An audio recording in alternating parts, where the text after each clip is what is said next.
Jaynagar live में आपका स्वागत है। केरल के राज्यपाल पहुंचे मधुबनी के बेनीपट्टी में 3 दिवसीय अंतर्राष्ट्रीय कृषि, शिक्षा, स्वास्थ्य महोत्सव सह मेगा एग्री एक्सपो के का किया उद्घाटन। एस.के. चौधरी शिक्षा न्यास द्वारा संचालित बेनीपट्टी प्रखंड के कृषि विज्ञान केंद्र चांदपुरा बसैठ में आयोजित 3 दिवसीय अंतर्राष्ट्रीय कृषि, शिक्षा, स्वास्थ्य महोत्सव सह मेगा एग्री एक्सपो के प्रथम दिन का उद्घाटन शुक्रवार को केरल के राज्यपाल राजेंद्र विश्वनाथ अर्लेकर ने किया। प्रसिद्ध शिक्षा न्यासी डॉक्टर संत कुमार चौधरी की अध्यक्षता एवं सुमित झा के मंच संचालन में आयोजित कार्यक्रम में राज्यपाल अर्लेकर ने कहा कि बिहार ने उन्हें बहुत कुछ सिखाया है। बिहार की राजनीति अलग है। उन्होंने कहा कि केवी के चांदपुरा बसैठ में लगातार 31 वर्षों से इस प्रकार का कार्यक्रम होना मामूली बात नहीं है। शिक्षा न्यासी डॉक्टर संत कुमार चौधरी सिर्फ बिहार ही नहीं बल्कि राजस्थान, उत्तराखंड, उत्तर प्रदेश आदि राज्यों में भी कृषि को बेहतर बनाने का कार्य किया है। कार्यक्रम को सूरीनाम के राजदूत अरुण कुमार हेरडिन, रसिया के व्यापार आयुक्त एब्गिनी ग्रिबा, पूर्व केंद्रीय कृषि राज्य मंत्री हुक्मदेव नारायण यादव, बिहार के पूर्व उद्योग मंत्री सह मधुबनी के विधायक समीर कुमार महासेठ, एनआईएमएसएमई के डीजी डॉक्टर ग्लोरी स्वरूपा, नेपाल कृषि मंत्रालय के सचिव डॉक्टर योगेंद्र कर्की आदि ने संबोधित किया। राज्यपाल के द्वारा मधुबनी के DM Arvind Kumar Verma, SP Yogendra Kumar, Mithila mushroom Pandaul Gandhabair की संचालिका प्रिया कुमारी, मधुबनी बड़ा बाजार की समाज सेविका रीना सर्राफ, मिथिला पेंटिंग कलाकार विनीता झा, निशा झा आदि को सम्मानित किया गया। वो तो है, इकोनॉमिक कंसेप्ट है, आर्थिक स्वरूप है, परंतु साथ साथ हमारे बाकी जीवन के सभी आयाम जो है उनको भी विकसित करने की आवश्यकता है। खेती को भी इसी दृष्टि में देखने की जरूरत है। हम अगर खेती करना चाहते हैं तो खेती में नए नए अनुसंधान कैसे आने चाहिए, नए शोध कैसे आने चाहिए, किस प्रकार की खेती हमारे लिए उपयोगी हो सकती है, किस प्रकार की खेती करने के बाद हमारी आय दुगनी बन सकती है, इस पर विमर्श होने की आवश्यकता है, चर्चा होने की जरूरत है। मैं समझता हूं इस 3 दिवसीय सम्मेलन में इस पर विमर्श होगा, इस पर समाधान आ जाएगा कि हमारी खेती की आय दुगनी कैसे बनेगी, किसान हमारी दुगनी आय की कैसी व्यवस्था कर सकते हैं।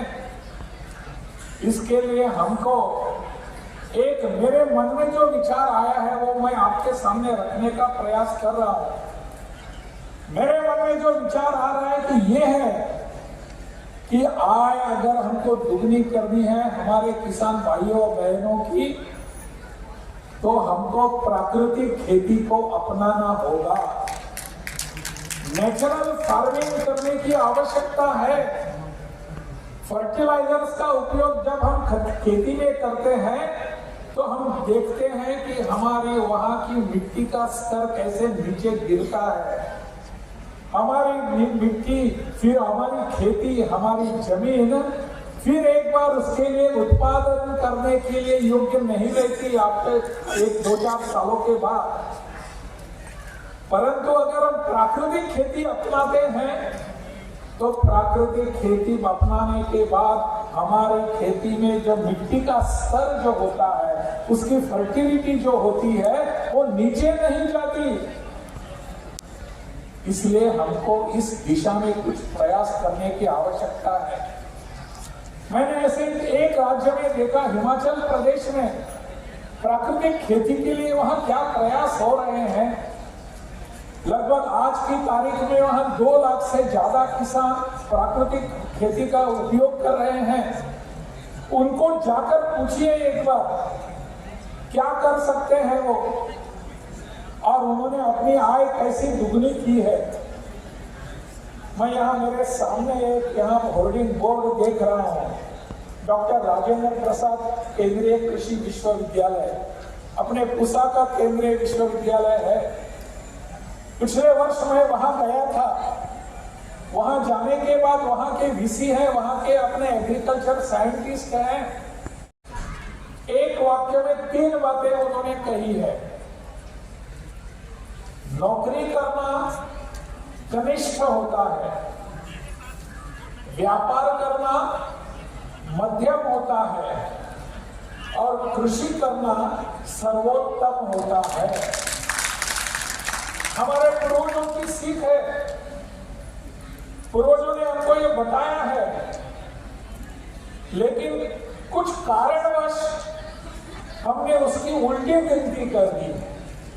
हम सबको लगता है कि हमको सिर्फ नौकरी ही करनी है और नौकरी उत्तम लगने लगी।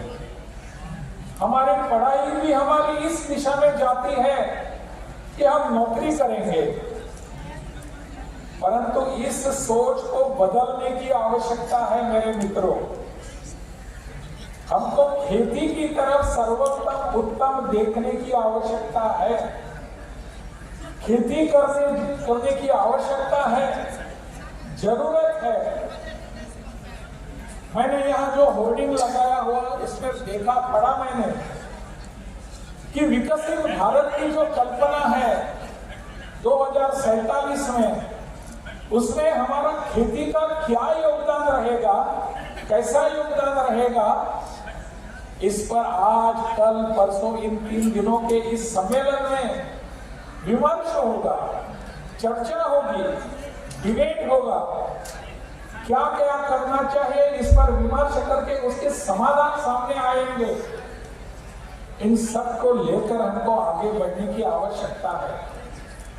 हमारा भारत विकसित होने वाला है। 2047 में यह सपना हम देख रहे हैं।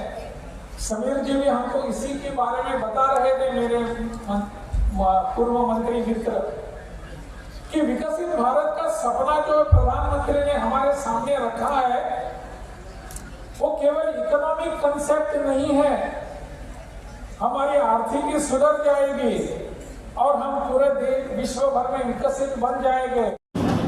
अगर आप लोग भी मधुबनी जिला या जयनगर से हैं तो जयनगर लाइव को ज़रूर सब्सक्राइब कीजिए, क्योंकि ये छोटे बड़े हर न्यूज़ को कवर करते हैं। तो लाइक कीजिए, शेयर कीजिए, सब्सक्राइब कीजिए। Thank you.